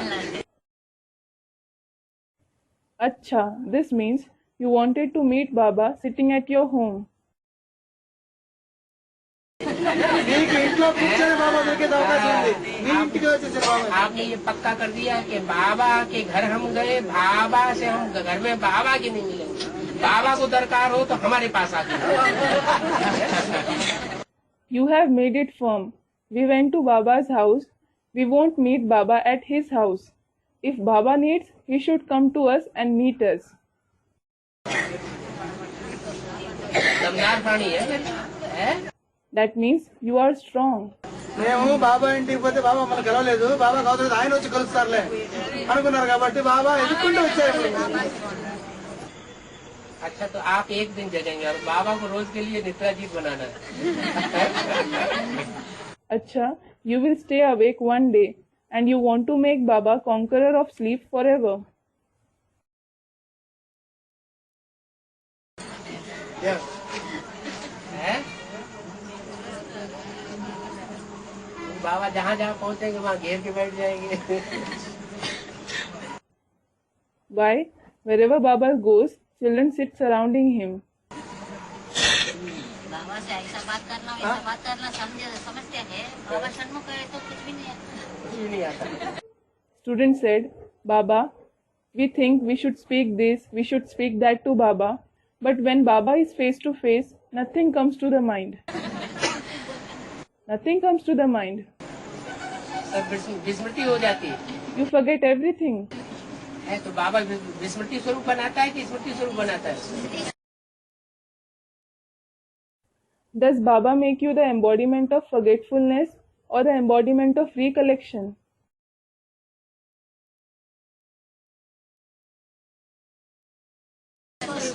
है? क्या बनाता है? आप तो कह रहे हैं सब भूल जाता है। What does he make? Student said, the embodiment of recollection. You are saying you forget everything. है? बात बोलने का बाप को देखते हैं भी ऐसा ही। Student said, I forget everything on seeing Baba.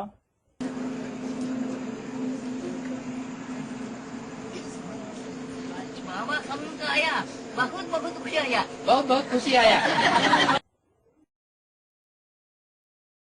Another student said, Baba came in face to face.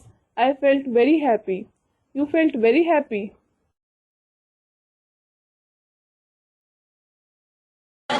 और दुनियादारी सामने आई तो बहुत बहुत दुख आया।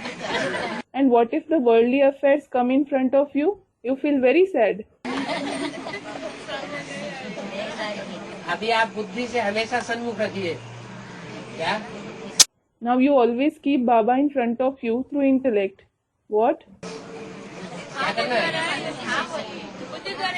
हाँ, बुद्धि से कभी विमुख नहीं होना। What should you do? Yes, you should never become Vimukh through your intellect. है? सन्मुख रहना। You should stay in front of Baba. तो बहुत खुशी रहेगी। Then you will be very happy. खुशी सदाकाल की लेनी है या अल्पकाल की? सदाकाल। बस पक्का करो। Do you want happiness forever or for a short period of time? Student, forever. Forever. Then make it firm. आपका नहीं बाबा, सदाकाल की ना? तो बुद्धि में पकड़ के रखो। Student said, Baba, we don't want it for a short period of time. We want it forever. Forever, isn't it? Then hold him firmly in your intellect. इस हाथ से नहीं पकड़ लेना। Don't hold him through this hand. हाँ, बुद्ध रूपी हाथ से। బుద్ధిని దూరంగా పోనీయకుండా పట్టుకోండి అంటే పక్కన పట్టుకోవడం కాదు, బుద్ధిని పట్టుకోండి. Student, through the hand-like intellect. Yes, through the hand-like intellect. प्रसाद का मतलब होता है भक्ति मार्ग में प्रसन्नता।